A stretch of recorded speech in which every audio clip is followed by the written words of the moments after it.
Thomas and Joch, and will participate in the discussion, but it's more of an open discussion about what public knowledge can mean for different people. Do you want to say a little bit about what the background is and what you are? Yeah. So we start from our Free University project. We started 2 years ago, and is an experimental project.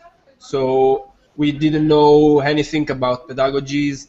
We didn't know anything about autonomous experiences of new forms of pedagogy and schooling or deschooling. So we just started to learning from the mass. We did these 6 lessons on the streets and on the squares. We construct ourselves some bicycles that were our mobile classroom, and starting talking about issues related to the city, like I don't know, housing, I don't know,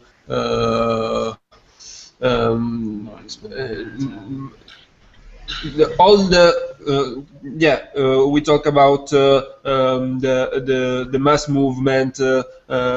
We talk about some issues, inviting different kinds of personalities and professionalities. Also, because we would like to say that what we are architects. Most of us are architects with an architectural backgrounds, and the idea of a free university started also from, according to us, a lack of some topics, some issues in our school, in our academy, and so we try to organize an autonomous experience. Exactly, the Free University project, trying to investigating the different themes which, according to us, were not completely treated in our university. And so we trying to develop some discussions about the housing rights, the mass movements regarding the Expo, the TAV, or for example the abandoned spaces, the abandoned buildings connected to the culture spaces in Milan, but also in general in Italy, trying to develop a sort of network among our experience and all the others' experience which are connected to those themes. So we invited experts of these topics, of these themes, and also trying to present the activists of these topics, of these situations, of these realities, and also experts, more scientific people always about these themes. And so we started learning about and investigating also about alternatives, forms of pedagogy, alternative form of educational systems. And during these days, all the lessons we developed finished in last year, and in the last months we are trying to understand what we did in reality exactly with this lesson. So we are shifting, we are moving the practical part of the work, the lessons, to a more theoretical part, trying to understand and summarizing everything about our Free University project. And so in these days we are developing the concept of living knowledge, trying to present and talking and debating with other experiences like yours, for example, and also talking with researchers, other collectives, and some philosophers who try to theorize the concept of production of knowledge, what it means which is the connection between the knowledge, the production of knowledge, and the capitalistic world and the money, and which are the conditions of the institutionalized academics and the institutionalized pedagogies we can find nowadays in our cities, in our countries.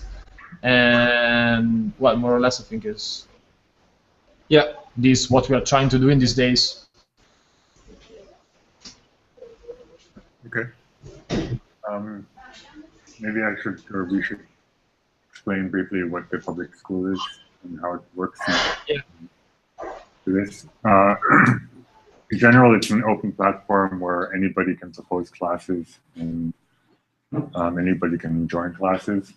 It's not necessarily all classes are about architecture, but for architecture in the name, it's kind of we relate everything to architecture, and it's more of a, for us, to expand the idea of what the discipline is, to question how discipline is formed and how the knowledge of a certain discipline is defined. So all the classes play with us with the idea of what architecture is and can be, or deal with a city on a larger level. So production of knowledge for us is basically meeting, talking, and experiencing the city through kind of a discourse, and that's without a specific focus. I think it's more open-ended than what your Free University is. We don't have a specific goal beyond kind of exploring what architecture can mean. It's not so much an alternative to the existing institution. It's not that it is in the sense that you can learn things, but it's not for architects per se. It's more about architecture than a school for architects.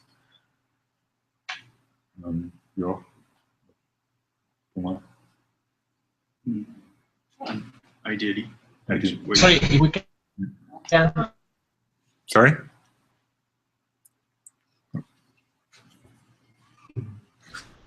From the mass while learning. Well, why the mass?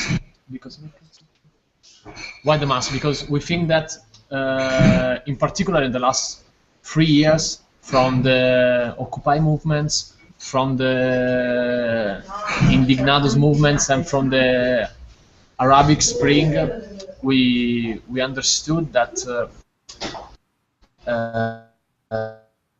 as their will, their thoughts, their reasonings, moving to the squares, moving to the streets, because we think that the squares, the streets, the open space, the public space is the most important space for the people, for the city, where the people can express themselves. And so this is why we try to study the mass movements, which are the ones who shaped also our city and which intervene in the development of our cities and our territory.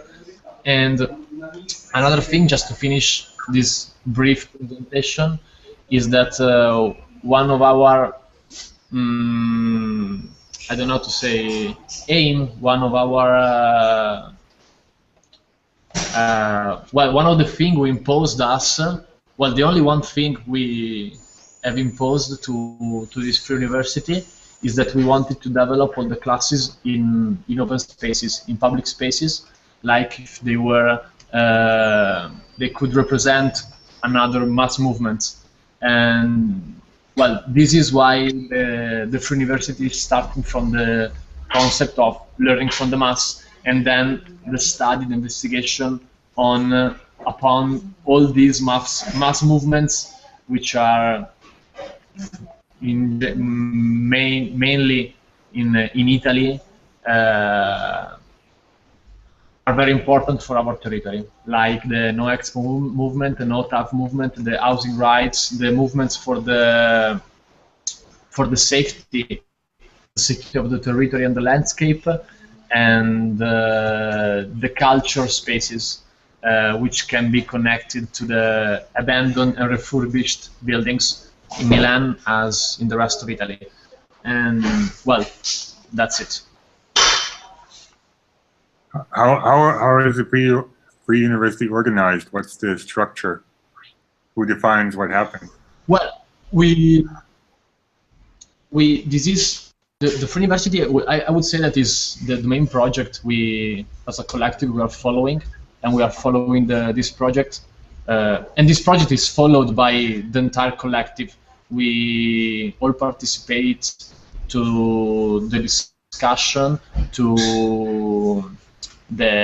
when we have to choose the topic, the theme we want to develop, and we also understood that it is something very difficult. I mean, even if they are events of just one day, one night, or one afternoon, the organization behind those events is something very hard, because we have the will of creating something physical, differently from what we're doing now. For example, just that is an event just online, and so trying to create everything physical makes everything more difficult, and which has longer duration. And it is structured in. We decided to choose these 6 topics because we think that they could represent in a good way what are the mass movements nowadays in Italy, more or less. Yes, I would say in Italy. And every event was divided in different parts. Well, the physical part of the event, let's say the talk, when there was the discussion about the themes, with the different guests, the different speakers. And we tried also to present each time an interview that we recorded some days before with, in general, an expert of the topic. Interview that we presented during the event, and then in relation with the theme of the event, of the talk, we generally organized a sort of expedition, a sort of excursion inside the world of the theme. For example, for the No TAV movement, we went to Val di Susa looking for the works in of the TAV. For the Expo movements, for the No Expo movements, we went to the Expo site looking for the dimension of the area and looking for the works in that case. Or for the housing rights, we went to the some occupations that were acting in those days. And yes, there are always these 3 parts: the physical part, which is represented by the event, the talk, the interview, and then an external component, workshop. Yeah, let's say a workshop or an action in the urban territory. Yes, that depended on the theme of the talk, of the event.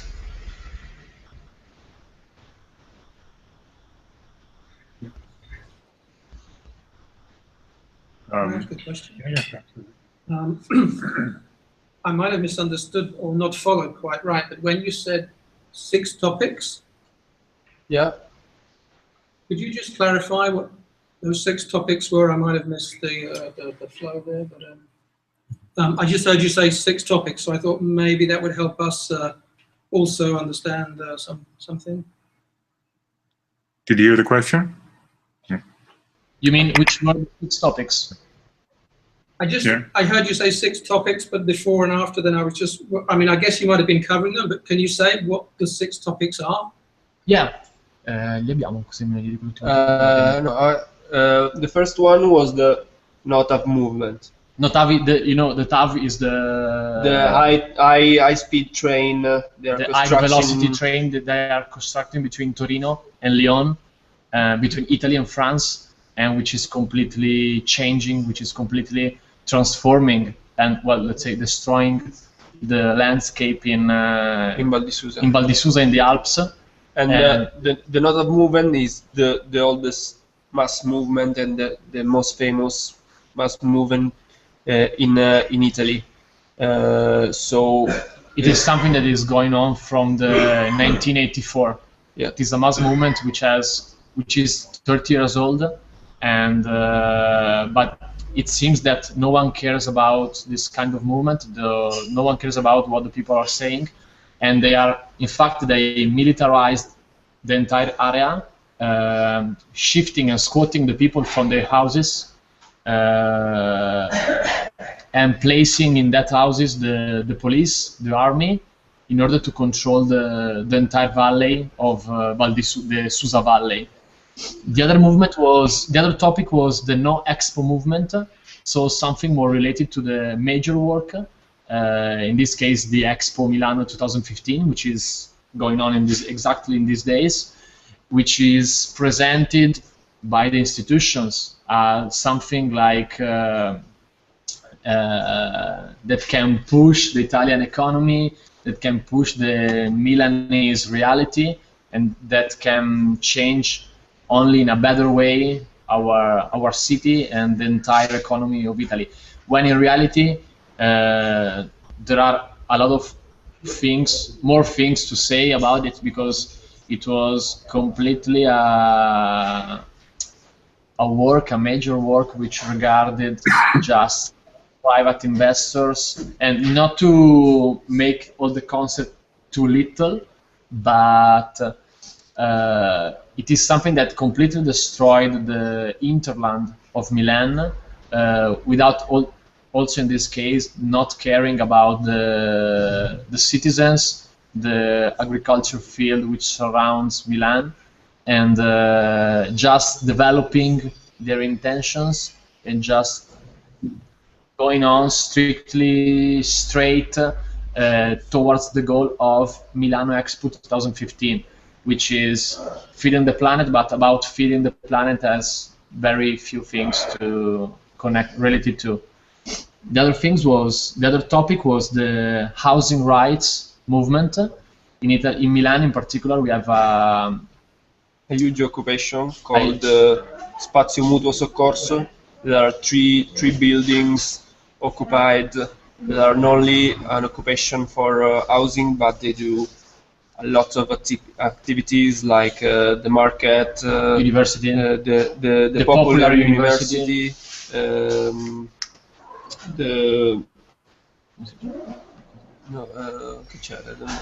la palestra.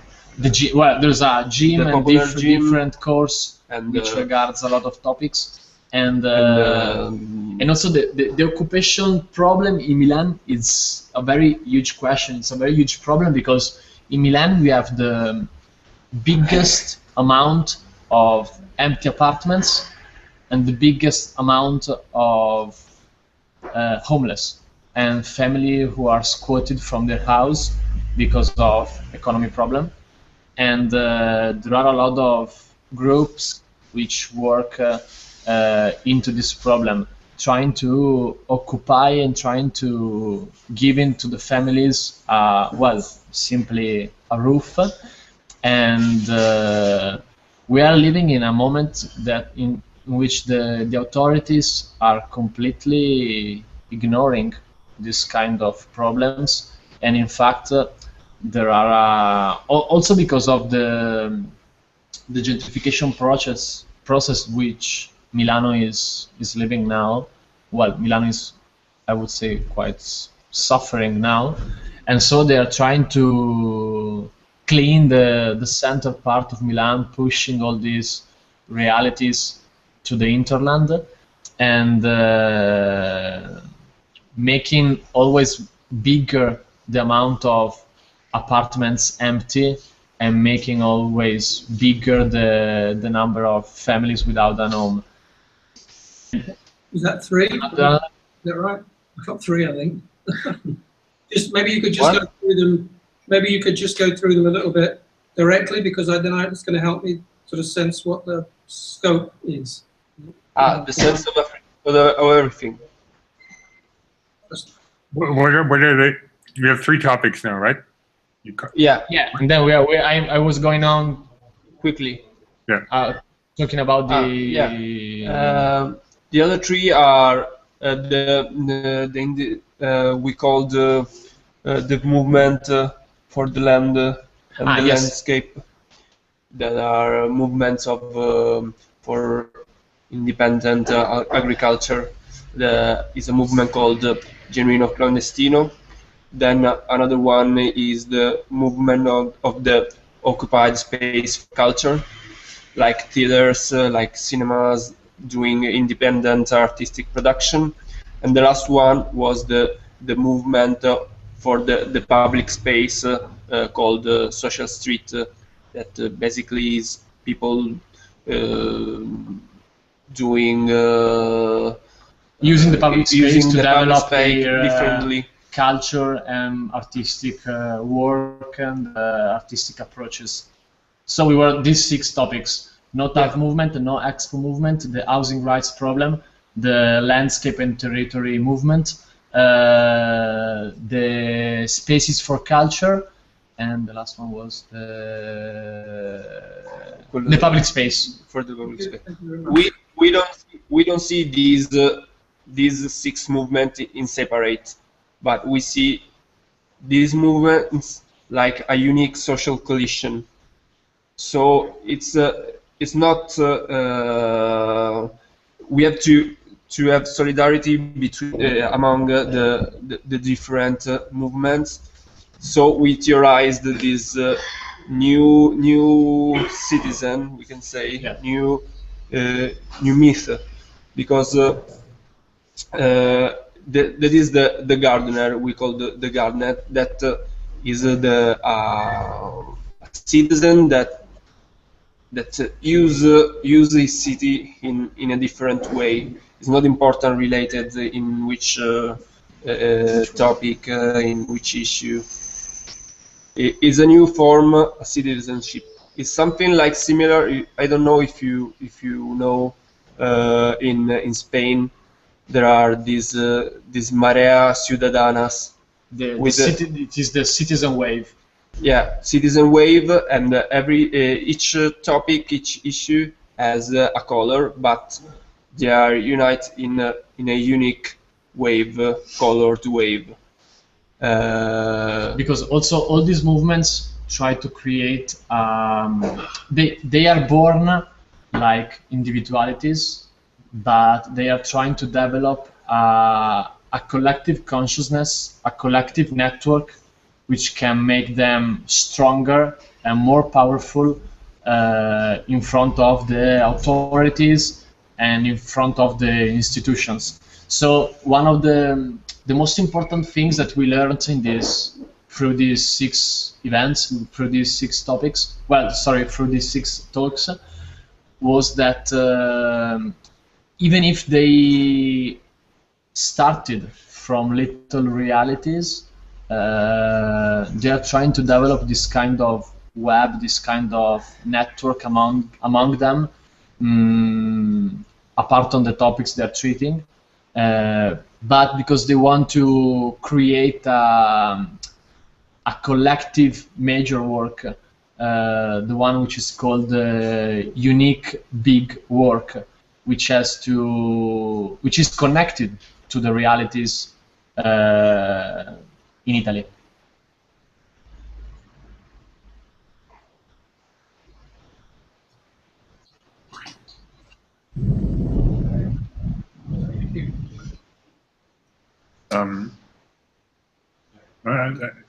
Like I said, this isn't meant to be a lecture format, so I'm wondering why the interest in coming to this class discussion. We can hear you, Lars. You can't or cannot? We can. Okay, I was just asking why people came to this class, what their interest is in production of public knowledge.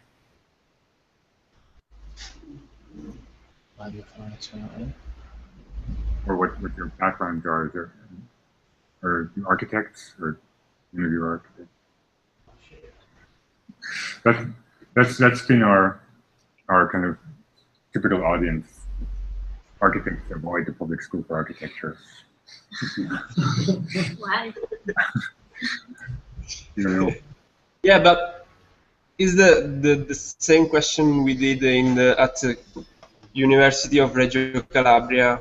yeah. Why we don't talk about architecture, but we think that these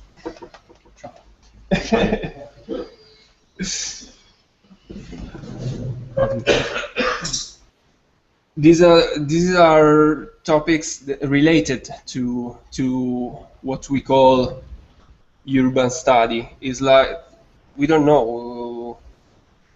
I mean, I think that all these topics are strictly connected with architecture. I mean, architecture talks about citizens and cities and tries to work on the needs of the citizen and of the cities. And so we think that also the social part, the social aspects, in this case the mass movements, are fundamental for the investigation about the development of the society and about the development of our cities, because you know that the cities are made of, well, buildings, streets, public space, and so on, but they are mostly made by the citizen, by the people that are trying to understand how all these movements, how all these realities work inside and move, and how all these movements move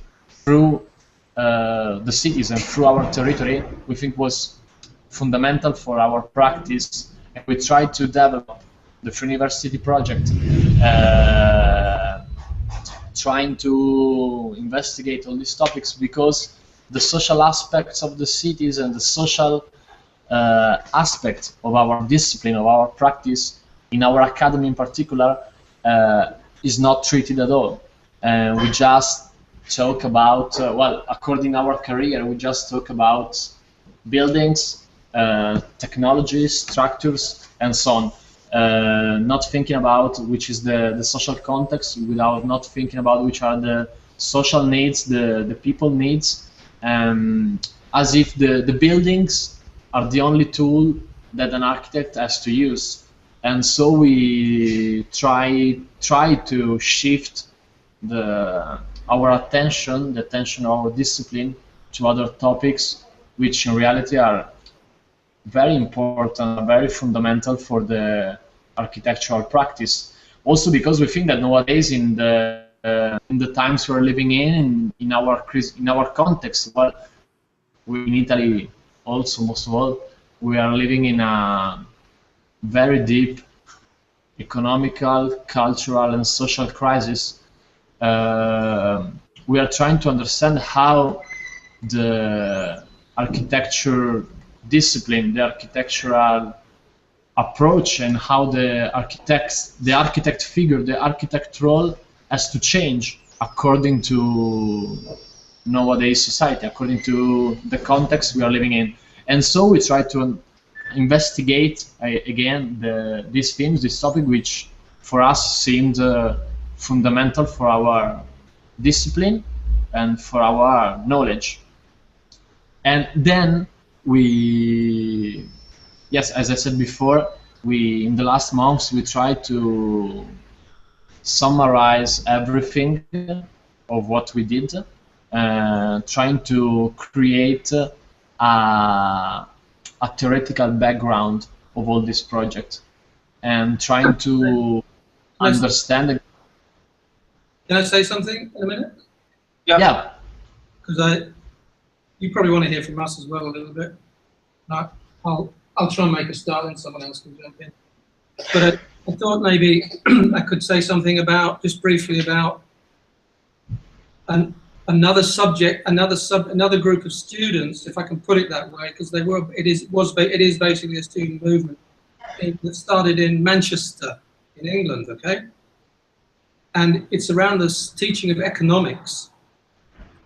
So it's not the same, it's not architecture, but I think the similarity is interesting. and they were getting very fed up with the way they were being taught economics that they felt had no bearing on, you know, the world as so many people were experiencing it.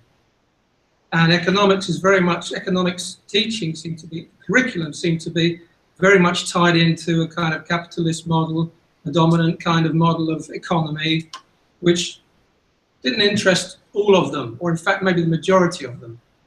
So they started a movement or an event called post-crash economics. And their aim was to start a student movement to change the curriculum in the universities for the teaching of economics. And they seem to be being successful. Now, I'm sure it's going to be hard work, and I'm sure it goes on forever. But you might want to get in touch with them and also see how they managed what they're doing, because I think if you see what other people are doing, the crossovers are often very interesting. Sort of, like you said, you step away from architecture, but you find another group who are literally making good development in influencing what they would like to see happen in their teaching environment. So it's called the Post-Crash Economics.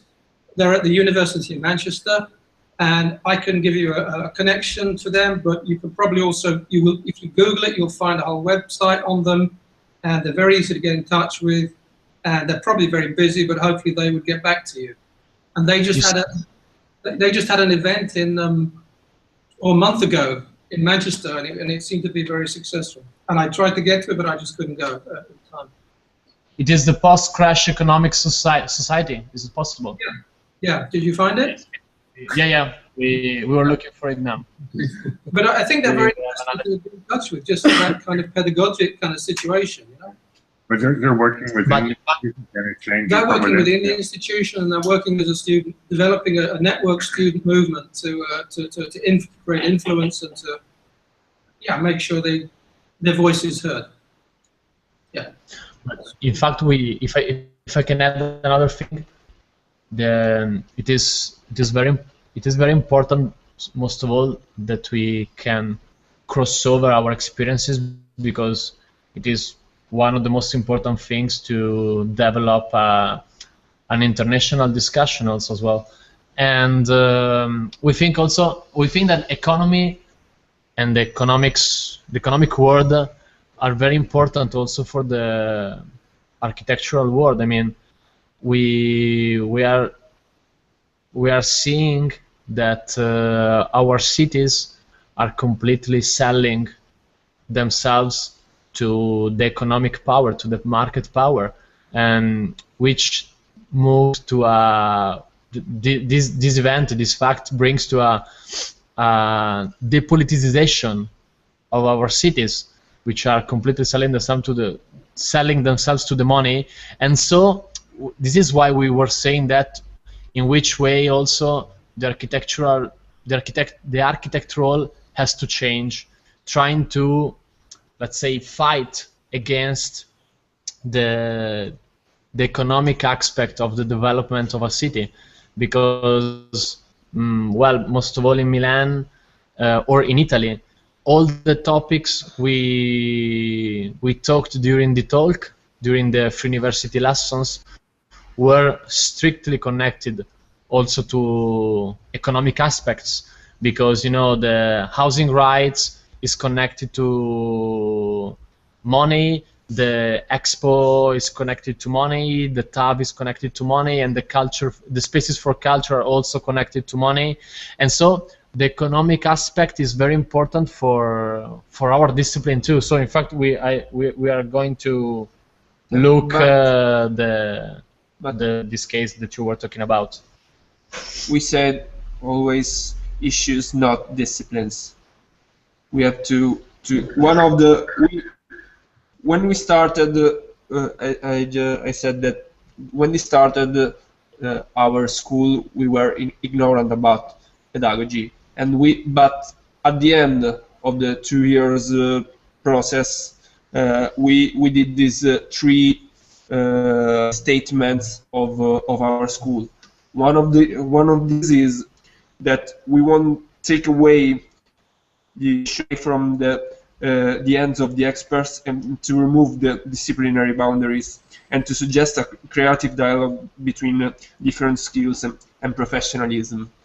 So for us, and learning from the mass, we means learning from people apparently ignorant. But for example, when we went in Val di Susa, we know that the activists studied the situation, and they know about infrastructure better Then the engineers, then the economists, and then the lawyers that were working for the institution and for the state. So that we say the ignorant citizen. I mean that we don't need technicians to know our situation and our reality, but for us, no, we need technician. No, yes, but we need also citizen that studies exactly in that way and their situation, and they know what they are living. So, for example, the activists and the people living in Val di Susa, that is a valley, a super small valley. There are 30,000 citizens, but everyone knows about their situation. So we need to talk with them too. And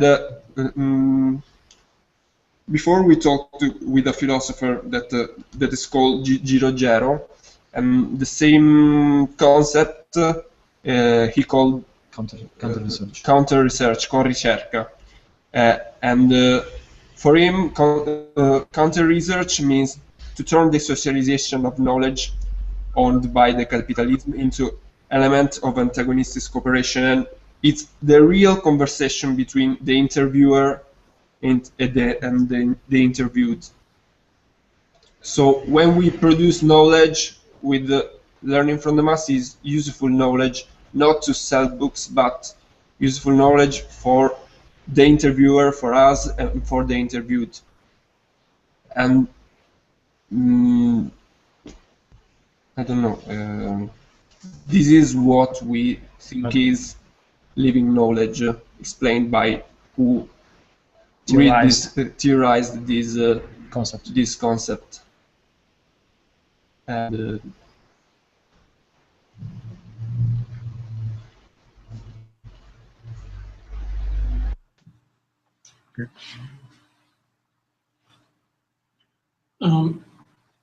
I can say one more thing. Lots of things. If you want. For sure. And I'm not. I mean, I'm just passing on some things that I'm aware of. So that I don't know. Yeah. So there's an artist I know. She's just been completing a fellowship based in Norway, but she's Canadian and she also lives in Berlin, and she's been working on all the work that she's been doing is a kind of similar to what you're describing around the situation in Spain that you touched on. And her work is really super interesting, and she has a fantastic network of people in this very area that you're proposing and you want to, you're working in. And her name is Michelle Teran, Teran, and she's in Madrid now, following the whole election process that's been taking place. With the mayor that's coming from the Indignados, from this fantastic event that's taking place. But she's been involved in this whole thing as research, and she's very generous, and I'm sure she would also be a good person to. I mean, there are many people I know, but I'm just telling you someone I know who's been engaged in this right now. Michelle Teran, and she's very easy to get hold of, or I can hook you up, and she's. Would really better tell you a lot more than I could about a lot of the stuff that you are working through. So, what's your relation to the whole production of living knowledge? I'm an artist. been teaching for many years. Then I stopped teaching full time because some of the situations in universities in the UK that weren't so appealing to me, particularly the large, student fees and so on. So I sort of got out and went freelance. And when I was living in Norway, in Bergen, I worked at the architecture school in Bergen Architecture School. We actually do have some interesting contexts that at least seem to be present, that don't seem to be present where you are in Milan. And so I don't think all architecture schools are bad or not doing the right thing, but I understand that you want to move out of the situation outside of those type of institutions. But of course, many people who work in the institutions work across as well. They work both simultaneously, sort of inside and outside to some extent. Equally trying to find their own new configuration.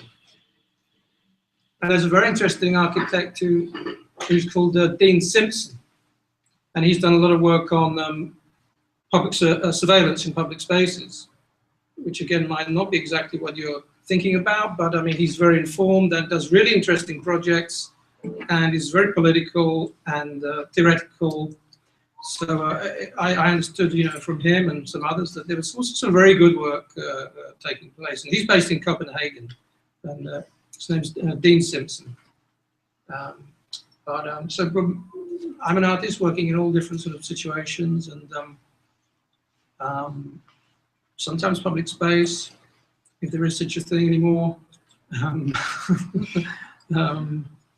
Yeah, that's basically. Can I ask you where you show, or what kind of place do you use to show? I've done a lot, just more. I mean, I've shown in public space in terms of making contemporary artworks. Yeah. I don't show in galleries very much, and a lot of the work I've done has been around sort of pedagogical development. But I would say probably through the institutional process. But out of that, I've got a lot more interested in the things that are taking place beyond the mainstream. So, what's your position on the reducing size of the institutions in the arts? Because that's very much like a big discussion, maybe. But yeah, well, and maybe you mean reducing in what sense? Because budget cuts. Yeah, well, certainly the resources have changed a lot in terms of how you get the money, what you have to do to get it, the things you have to provide to access funding.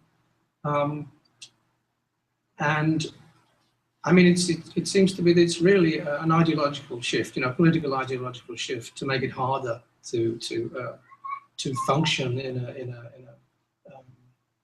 a more equitable or sustainable way for artists, for creative practitioners.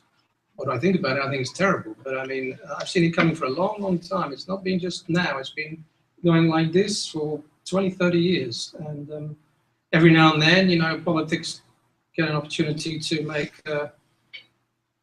particularly severe cuts. And of course, they've used the kind of global crash to sort of redefine that territory, which is, to me, I mean, it's a ridiculous argument. But I mean, it's a political ideological one. It's not a financial one. What do I think about it? I mean, that's it. But, I mean, I think there will be some further really hard, difficult times for small institutions. But there's also an interesting development out of that, where a lot of smaller institutions are starting to learn how to work together. Now that's been slightly enforced, but nevertheless, they are finding new ways to form, working partnerships and collaborations. But at the same time, there are also more and more alternative, independent pedagogical experiments happening, especially in the art world. Yes, there are. So, I mean, for better or for worse, it widens the field of how you can gain. Yeah. There's also, sometimes artists themselves even provide access to funding, like the Italian one, Città dell'Arte, who were behind this very interesting project recently. The Fondazione Pistoletto. Yeah, they funded this artist to work on this whole area of developing this what's the project called? It's been some of it's been here in Brussels as well, just recently. Yeah, I was at ERG for a while. Oh yeah. I can't remember the artist's name now, but Pistolet. no, but the artist who was funded through the Città dell'Arte to form this kind of different pedagogical model of working with communities. It is the Unidee. Unidee, is it possible? Because they're trying to create a sort of university for artists, and they are developing this project. Yeah, you find it again through Città dell'Arte. I mean, the foundation. You'll see it quite clearly. But that's Yeah, Sorry, but there Jane, you have sorry. to pay a high fee as well.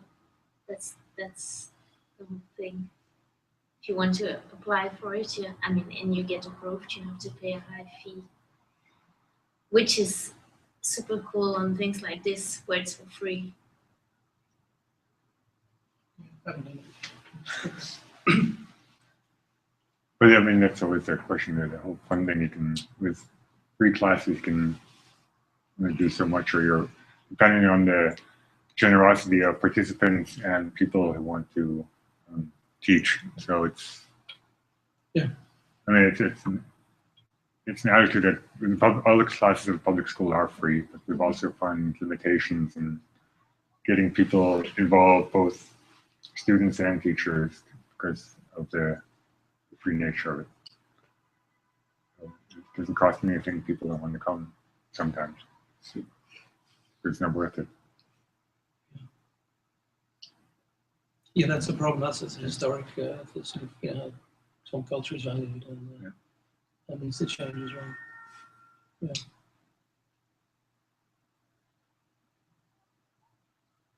But I mean, for the public school, for instance, it's more important that, also with the Free University, it's a network of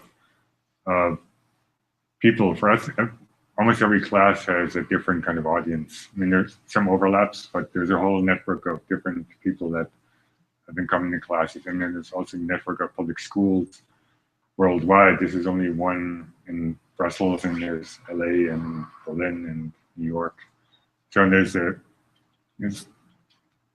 sometimes more, sometimes less crossover, but it's nice to see this whole kind of educational, pedagogical experiment having effect in all kinds of different places and ways. And we get ideas from New York and then implement classes here, and vice versa. They have classes that get inspired here. There are discussions that go all over the place. So I think the network and just spreading and communicating with other people all over is a big part of what you want. You're interested in what we do at the public school as well.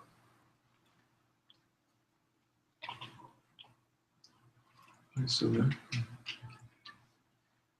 actually, Can you please? I would like to get back to the thing that you said about that for you guys. It's very important that as an architect, you also try to redefine your position or the role you play. And I agree with you on that. The thing is that for us, I think it's a bit the same for the three of us here present who are part of the Public School for Architecture Brussels. I think we have a bit the same approach on this. But we notice that it's really hard for us to convince other architects, other urban planners, or like spatial practitioners to actually join in these discussions, as if they are not concerned by this discussion, which for me is a bit strange, because the way I see it is that as an architect or as a spatial practitioner, you play actually a crucial part in society, and you're almost, I could almost see it in a way of that Foucault would define it, that you become sort of a gatekeeper for a system, keeping a system in place. But how do you manage to actually convince other architects to get involved in your activities? Because as you can, I'm quite sure that there's not many architects present here today, for example. Well, as I said before, at least in our collective, we are all architects. But think that when we try to go inside the university, our university, presenting our work or presenting our talks or our topics and so on, it is difficult also in that case trying to speak with the students, they don't even realize that those are this is something that is strictly connected with their practice, with their future practice. And when we talk with other architects who are working nowadays here in Milan, for example, or in Italy, they say us, okay guys, you are doing it super, it's a super work, what are you doing? But I remain with my work, blaming about the lack of work in Italy, and always blaming about the institutions, and always blaming about that everything is in the hands of just few people which completely govern everything. But they remain in their office in front of their computer. And I don't want to say that is a bad thing. I don't want to say that we are right and they're wrong. I don't want to say this. But we realize that there is also a reality that is represented by the people who knows, well, I hope they know their reality, their condition, but they don't want to change it. And it is very difficult to talk with other architects, trying to make them understand what we are trying to say, what we are trying to, even if I think it's not something very difficult to be understood. I have another point of view. So we know we are a minority, but we are not alone. We are not the only one talking about these things. If you know that the next Rotterdam Biennale is not about Rotterdam Biennale of architecture is about economics related to the city, but new forms of economy. So, but also, but also, for example, the actual European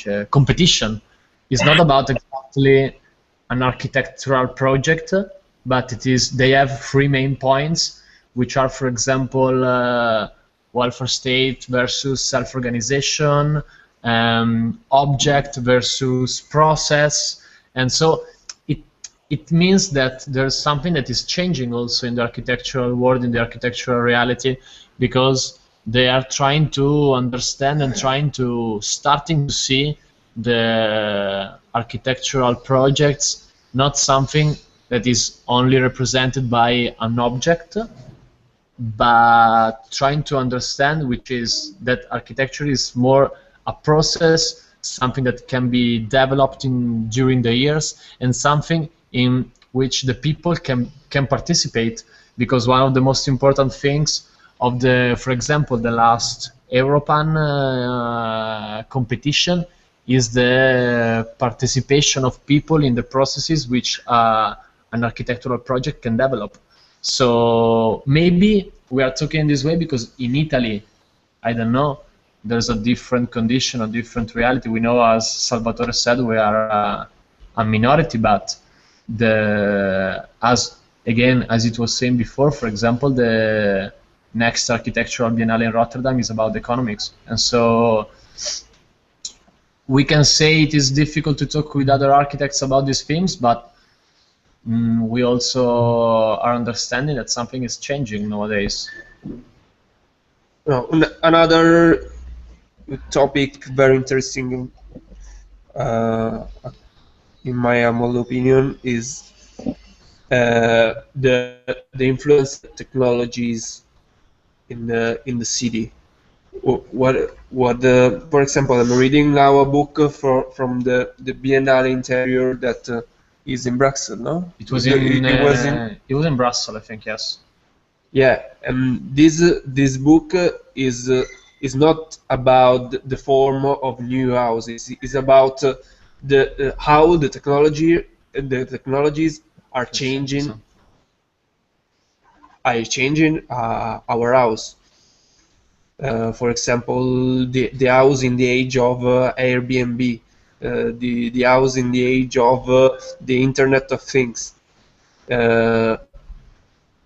So we have not to focus in the building of a construction of an architecture, but I don't know. We are trying to investigate it. We are seeing that other aspects of our discipline are growing up in the last years. The city is something more complex than the form itself. Yeah. We think. I agree, and that's why I also think that it's important for the architectural practice to be also open to other disciplines and towards other inputs. Yeah. And that's something that I still find too little the case right now. And even if you refer to the Biennale in Rotterdam that is coming up, it's still very much positioned towards architects, and then they will come when the language they like is used.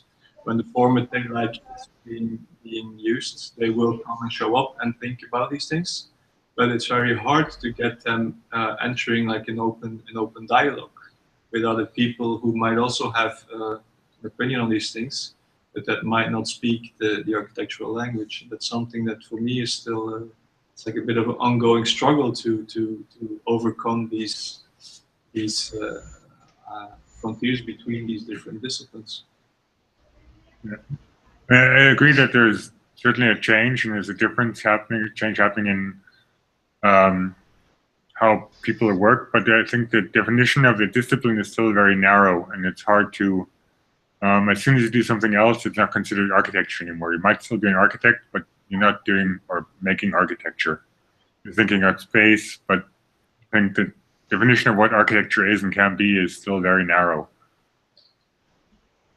But I mean, for us, we have a very broad understanding, and we want to open it up to all kinds of things to engage in a discussion with other disciplines and to broaden what architecture can mean and how to be more productive that way. What can I just?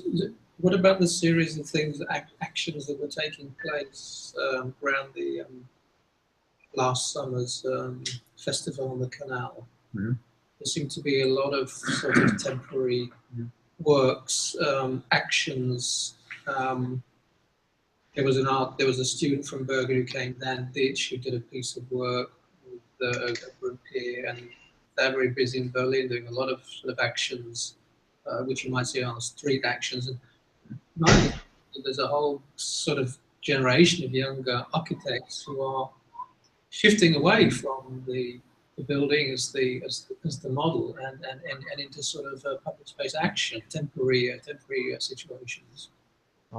True, but for instance, you wouldn't necessarily see those teaching at an architecture school. They would then probably be more in the art department.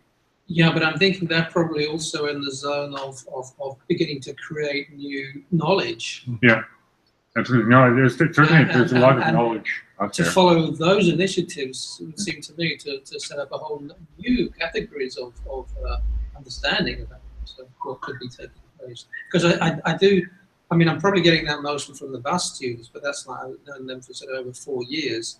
I don't go there very much, but enough to sort of see where they're kind of stimulated. And even though the school is telling them, you know, the majority of their work is in this area, there's a significant minority who clearly don't want to operate that way. And I think you can multiply that across everywhere where people are learning. I mean, I just think there is significant action movement right now about what's happening, and maybe that network needs to be sort of, I don't know. But I think that it becomes important to find a way to actually become also more part of the standard way of working, because all of these people, and we work with them with City 3. We have a lot of projects together with these kind of architects in Brussels. It seems to me that often they get pushed out of the mainstream architecture as well by doing these kind of interventions or these kind of projects. Yeah. Whereas it should be maybe the other way around. But did you hear? I want to stop talking because I think everyone else should start. But I'm just thinking someone's going to tell me to shut up and someone else will start. But there's also this might be a really bad example now. But there's a group that's just been Assembly that's just been nominated for the Turner Prize. Yeah. You know, now, is that a bad example or a good example? Because they did seem to come from kind of left field. But then they've reoccupied the kind of the center stage again by starting, you know, way out. But they seem to have triggered some idea that, you know, you can be a different collection and you can be a different collective and do very innovative work. See, I think a lot of that's been going on for a long time. I mean, I've seen the work going on with artist practices for, you know, 20 plus 30 years already, you know, the artist intervention. But they're being considered for a Turner Prize, which isn't an architecture prize. Exactly, and that's sort of made people listen up a little bit. Yeah. Now, whether that's the sort of the tip of the iceberg effect, which means, you know, maybe these people can start to really, you know, now look where else has come from, what else is going. I seem to know a lot of people, younger artists, who are making their way by very kind of, you know, public intervention, public space, temporary work, collectives. They're quite mobile too. You know, they move around, and I'm not saying it's a perfect world or ideal, but they're definitely exploring, you know, new. There's an energy in what they're doing. Yeah. Yeah. Definitely. Yeah. You're recently here to give a talk. I'm gonna stop now. Yeah. Right, I'm gonna, Keep talking. No, but Assemble is a good example of what like a new form of architectural practice can be. With there's no head, there's no one figure that defines the practice. They work with citizens, with the public. They have different kinds of work. You can't really put your finger on what their work is. So it's kind of, yeah, it's refreshing to see them getting recognition, even if it's not necessarily in the architecture world so much, but they're getting better known.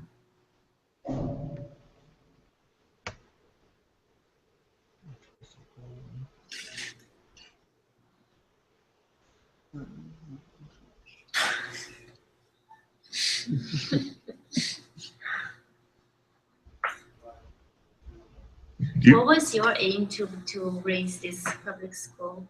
Was it because you were unsatisfied with what is being taught in the architecture department, or is it because you wanted to do something else, or you want to add something, or? All of those. I mean, the main thing for me was I was dissatisfied about what people thought architecture was, and then to through the school kind of invite other people to participate in talking about it and creating a network and a platform to be able to expand that, and for myself learn more about what it could be, and also have others participate in it. It's not meant to be a personal project. I did initiate it, but very quickly, Jochen and Thomas or 5, 6 other people on the committee that have all an important role in how it works. So it's, yeah, I mean, everybody has their own idea of what's important for them in the school, but for me, it was really, for me, this is architecture. The public school for architecture is architecture. So it's part of my practice, of my architecture practice. So it's the reason for doing it.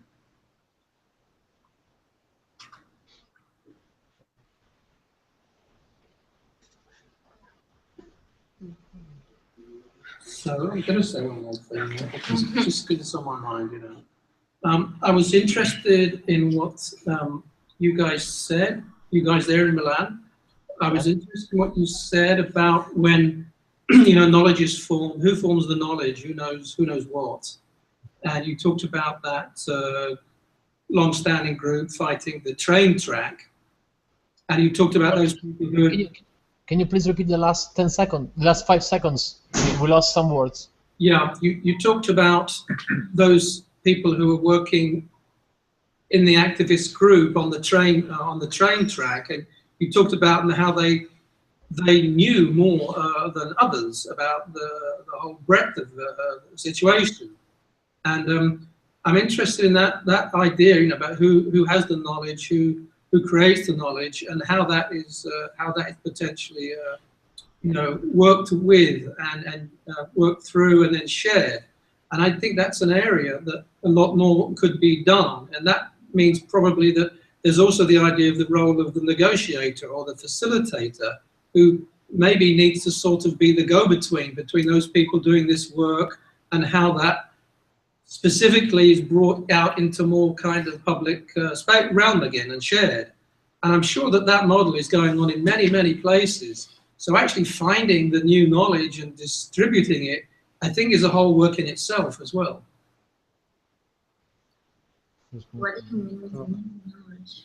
Well, because if you have this group of let's go down to an activist group, they've been working on this project for a long time. I think he said 20 plus years, and they went to them and they found out that they knew like more about all the interconnectivities about issues than, you know, like, and that's knowledge. That's something that's being probably kept local, but that's the kind of thing that also needs to be distributed and shared and understood and learned from.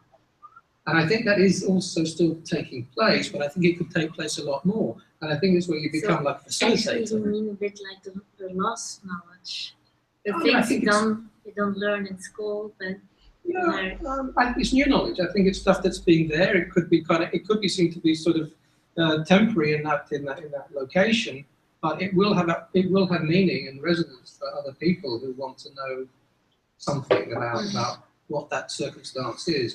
And that must be going on, you know, 1,000 times in different places. And that's also a body of work. That's what needs to be brought together. And that's a facilitating process. That's a research process. And I think that's missing at the moment. Is there are networks, but that deeper sharing has not yet really come into being. But perhaps it can only be done locally by conversation. I'm not sure. yeah, But but these kind of events, they also aim Yes. networking and Sharing. But I Sharing think, knowledge. but I think that's because of there's not really an outcome. I mean, there are discussions, but in the end, everybody goes home again, and nothing's written or. And sometimes these people can't go out and they keep fighting the fight, you know. But I think that, well, I just sense the work to be But done. I think you guys made some publications too, no? If you are making a publication, you say. Yeah. Did Well, you? we are working on it. I mean, we are writing a book about the Free University project, presenting all the talks and all the discussion we developed, and presenting also all the materials we collected during this 1 year and a half, during these 2 years, and also adding an essay completely written by us, which presents the concept of learning from the mass and presenting all those mass movements which create a sort of conflict inside the cities, because we think that also we have to see the city and our territory, our landscape, as a place where the conflicts can be, because the conflict is what also create the freedom that we can have in our society nowadays. Without any kind of conflicts and going everyone in the same direction, we lose the possibility to develop different thinkings, different thoughts. And so we are trying to presenting all these concepts in this book, we are actually working on it, and I don't know when we have to publish it. I think we would like to publish it September. in September, because we are finishing to editing all the talks, all the discussion, and transcribing everything is a super long work, and then we have to edit everything in order to publish exactly a book. But we are actually working on it.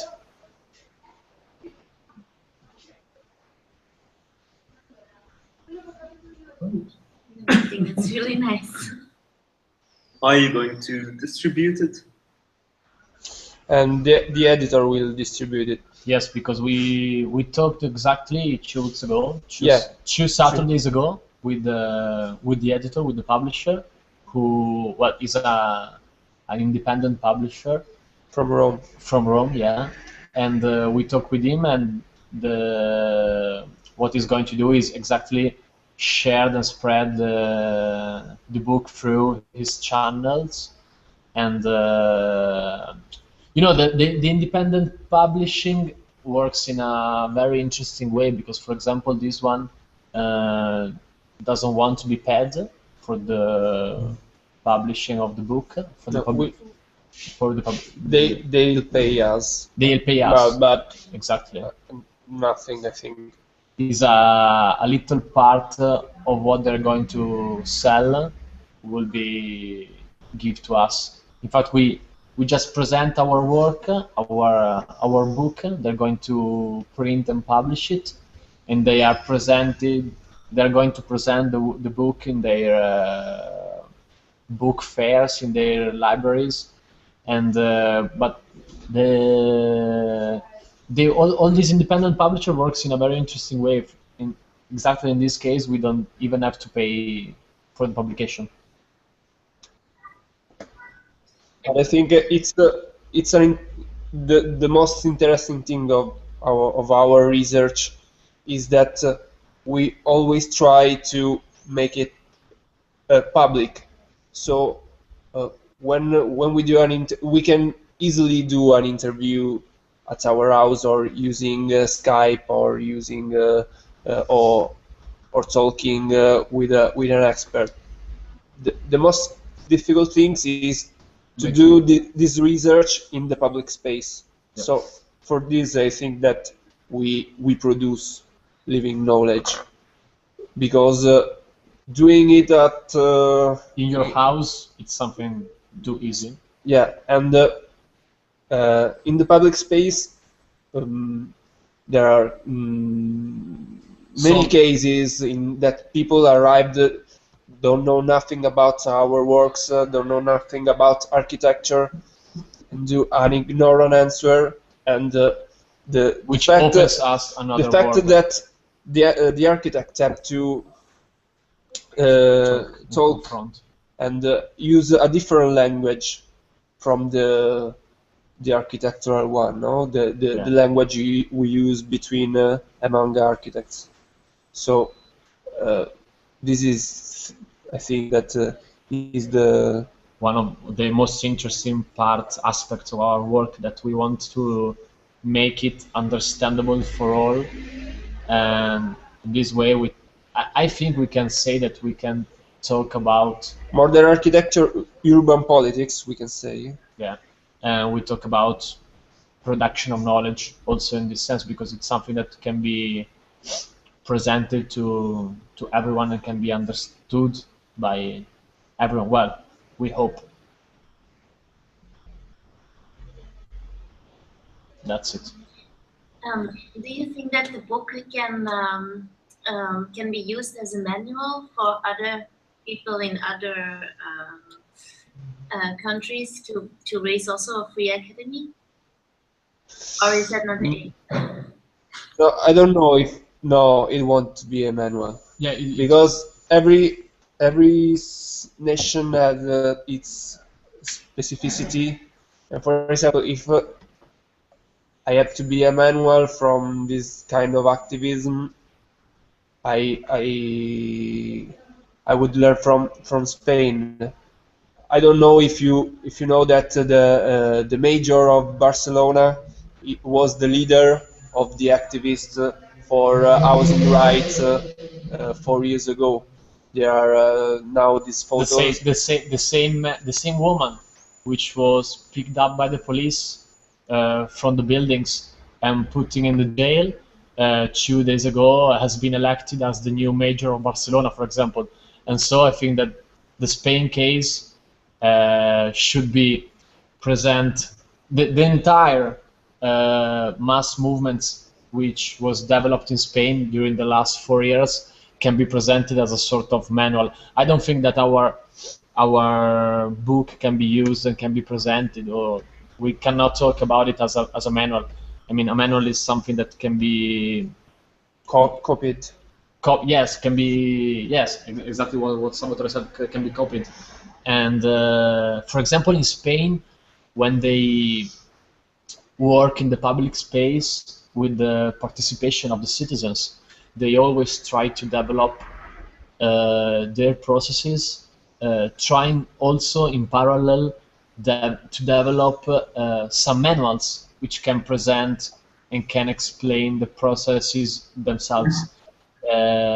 Which is, in this way, you can reproduce the process in other parts of the country, in other parts of the world. But I think that what we did with our work was to just wanted to present those different realities in order also to understand which are the politics which surround these kind of themes in Italy, or talking about the major works more in general. So I don't think it's more an essay than a manual. We don't want to say that our book would be a manual. But we see these things in a critical way. We don't say activists are good and the institutions are bad. It's just not a narration. I mean, it's not just telling a story of these realities. We want to be critical. It's important to be critical and yes, not romanticizing these kinds of experiences. Yeah, but we need to. I mean, in Italy, we need to create a new aware citizenship. So our project is not an architecture, but the citizen itself. So at the end, this is what a school have to do: create aware citizens, and this is conscious citizens. Conscious citizens, instead of creating just tools for the capitalistic world. Because in fact, one of the main aspects which we are trying to develop during these days is the connection between the capitalistic cognitivization of the students and of the workers and the free production of knowledge which a student should produce in the university, and trying also to change the vision of the university, which nowadays are merely becoming tools in the hands of the capitalistic world. That it's something that is killing our university. So our book would like to help in this way the production of knowledge, trying to present in a critical way all these realities, all these study cases, in order to create, in order to improve the awareness of the citizens. But it doesn't want to be a manual. We didn't think about it as a manual.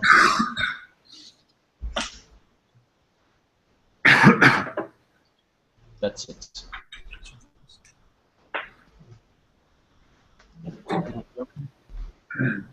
So sorry guys, but as we are in our office, let's say, but as it is an occupied place, we can't stay as much as we want.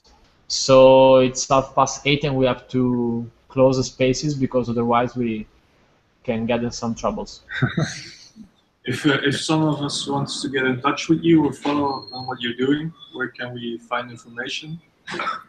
Well, about this project, about these 3 days of event, we are on Facebook with the page How to Produce Living Knowledge.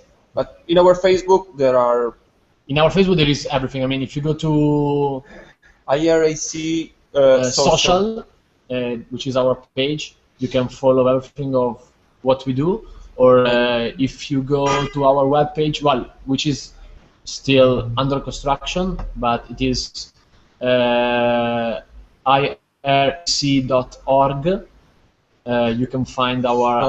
We can write you the link now. No, it's not. Yeah. We have it on your Facebook page as well. So. Okay, so in our Facebook page, and then if you move to How to Produce Living Knowledge page, which is the page of this event, you can find everything, all the conversation with the other contributors, and all the materials we are collecting. And now publishing the website on your event page Okay, perfect. that you created. Thank you. Thank you very much. Thank you. No, thank you too for your time and for your attention and for accepting our invitation. As we said at the beginning, we think that one of the most important things in our practice, but let's say in general, it's to cross over and talk with other realities in order to debate and confront on what we do, in order to create a better aware citizen, let's say. Yes. So thank you again, guys. Maybe tomorrow, because tomorrow at 3 At 3 o'clock p.m. there will be a sort of roundtable with different kinds of schools. So you're invited. You can talk about your practice, your experience, not much what you study, but how do you, the way you're studying and about your approach. That I think it's interesting to open up the conversation and to open up the possibility to choose what to study is I think that is interesting. Yes. So and nothing. That's it. Okay. Thanks. Thanks. Okay. Thank you again, guys, and let's see you tomorrow. Bye. Bye. Bye. Ciao.